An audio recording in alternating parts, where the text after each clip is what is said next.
दोस्तों आईपीएल 2024 का और एक रोमांचक मुकाबला Delhi Capitals versus Rajasthan Royals के बीच खेला गया, जहां दोनों टीमों के बीच हमें कांटे की टक्कर देखने को मिली।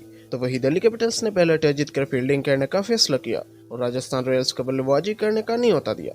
तो वही राजस्थान रॉयल्स की तरफ से पहले बल्लेबाजी करते हुए जस बटलर और यशस्वी जायसवाल की जोड़ी मैदान पर उतरे। तो वही पहले ओवर में सिर्फ 4 रन आए और फिर दूसरे ओवर की दूसरे गेंद पर जायसवाल ने एक चौके बटोरा, लेकिन 5वीं गेंद पर मुकेश कुमार ने जायसवाल को सीधे क्लीन बोल्ड कर दिया। तो वही संजू सैमसन मैदान पर उतरकर ही चौथे ओवर में लगातार 3 चौके बटोरा, लेकिन छठे ओवर की दूसरे गेंद पर खलील अहमद ने संजू सैमसन को ऋषभ पंत के हाथों में कैच आउट करवा दिया। संजू सैमसन ने सिर्फ 15 रन बनाकर चलते बने और 6 ओवर की पावर प्ले के बाद राजस्थान रॉयल्स ने 2 विकेट के नुकसान से सिर्फ 31 रन बनाए थे। तब वही 8वीं ओवर में फिर से राजस्थान रॉयल्स को एक बड़ा झटका लगा, यानी कि कुलदीप यादव ने जस बटलर को एलबीडब्ल्यू आउट करवा दिया। जस बटलर ने सिर्फ 11 रन बनाकर चलते बने। तो वही 9वीं ओवर में रियान पराग ने एक चौके बटोरा और इसी के साथ 10वीं ओवर में रविचंद्रन अश्विन ने एक मैक्सिमम छक्का लगाया। तो वही 11वीं ओवर में भी अश्विन ने 2 खतरनाक छक्का लगाया। इसी के साथ 13वीं ओवर में रियान पराग ने भी एक मैक्सिमम छक्का लगाया, लेकिन 14वीं ओवर की तीसरे गेंद पर अक्षर पटेल ने अश्विन को कैच आउट करवा दिया। इसी के साथ अश्विन ने 29 रनों की पावर निकलकर वापस पेविलियन लौट गए। तो वही 15वीं ओवर में रियान पराग ने 2 चौके और एक मैक्सिमम छक्का लगाया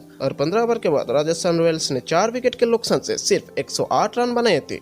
तो वही 16वीं ओवर में ध्रुव जुरैल ने एक चौके और रियान पराग ने एक चौके और एक मैक्सिमम छक्का के साथ अपनी अर्धशतक पूरा किया। तो वही 17वीं ओवर में ध्रुव जुरैल ने एक चौके और रियान पराग ने एक मैक्सिमम छक्का लगाया और फिर 18वीं ओवर की दूसरे गेंद पर एंड्रिस नोर्जी ने ध्रुव जुरैल को सीधे क्लीन बोल्ड कर दिया। ध्रुव जुरैल ने 20 रन बनाकर चलते बने। इसी के साथ 19वीं ओवर में सिमरन हिटमैन ने एक 4 और एक मैक्सिमम छक्का लगाया और फिर 20वीं ओवर में रियान पराग ने 3 चौके और 2 मैक्सिमम छक्का लगाकर कुल 25 रन बटोर दिए और इसी के साथ रियान पराग ने 84 रनों की एक विस्फोटक पारी खेली और 20 ओवर के बाद राजस्थान रॉयल्स ने 5 विकेट के नुकसान से 185 रनों की लक्ष्य खड़ा किया। लक्ष्य का पीछा करते हुए दिल्ली कैपिटल्स की तरफ से डेविड वार्नर और मिचेल मार्श की जोड़ी मैदान पर उतरी। तो वही पहला ओवर में सिर्फ 2 रन आए, लेकिन दूसरे ओवर में मिचेल मार्श ने लगातार 3 चौके बटोरा। तो वही तीसरे ओवर में डेविड वार्नर ने एक चौके और मिचेल मार्श ने 2 करारा चौके बटोर दिए, लेकिन चौथे ओवर की दूसरे गेंद पर नांद्रे बर्गन ने मिचेल मार्श को सीधे क्लीन बोल्ड कर दिया और इसी के साथ मिचेल मार्श ने 23 रन की पारी निकलकर चलते बने और इसी के साथ चौथे गेंद पर रिकी बुई को सैमसन के हाथों में कैच आउट करवा दिया। रिकी बुई ने खाता खुले बिना ही चलते बने। तो वही ऋषभ पंत ने चौके के साथ अपनी खाता खुली और इसी के साथ 5वीं ओवर में डेविड वार्नर ने 2 मैक्सिमम छक्का लगाया